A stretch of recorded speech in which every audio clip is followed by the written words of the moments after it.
Today I'm going to give you a little bit of insight on what it's like to squirrel hawk here in the Southeast. And I'm going to stick along for the ride to narrate so you know what you're looking at. First things first, you're going to notice me setting up my Marshall GPS telemetry here. This is a GPS setup that I put on the bird so that I always know where they're at. This is one of the most important pieces of equipment that I have because getting my bird back at the end of the day is very important to me.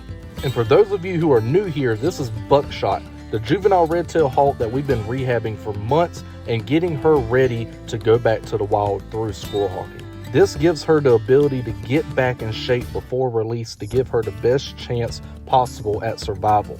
For instance, when we started, she was at 1,060 grams, and today she's flying at 1,240 grams. And it may not sound like a lot, but that is a lot of muscle gain for a bird. Now for this hunt, she's also going to be joined by my Decker line rat terrier, Hazard. His job is going to be finding and flushing squirrels for her to give her the best chance possible. Here you'll see me double checking my math to make sure that she's in good condition for today's flight. And after I confirm that she is, it's time to rock and roll. From this point forward, there is no leash, there is no creance, there is nothing tying this bird to me at all. She is completely free to do whatever she chooses to do.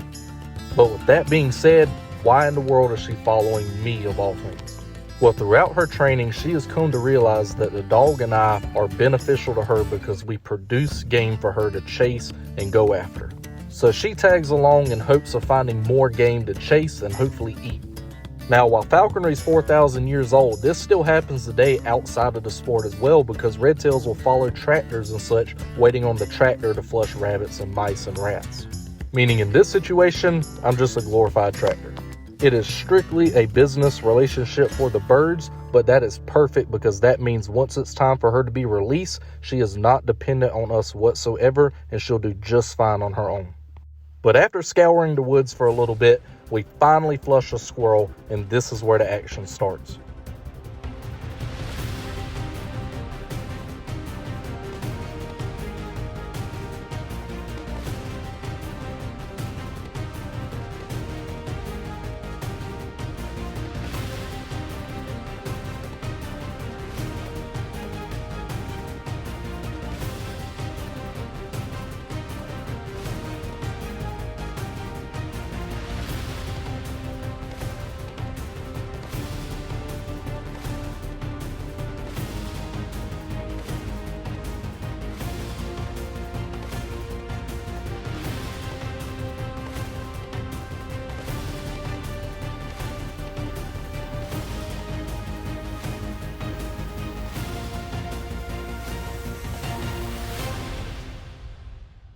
Now, after a lot of hard work by both parties, Buckshot prevailed in the end and secured her food. This was a fantastic hunt for her because not only did she catch something for her to eat, she was able to learn a lot of valuable experience on chasing these animals that she will be able to use in her future endeavors after her release.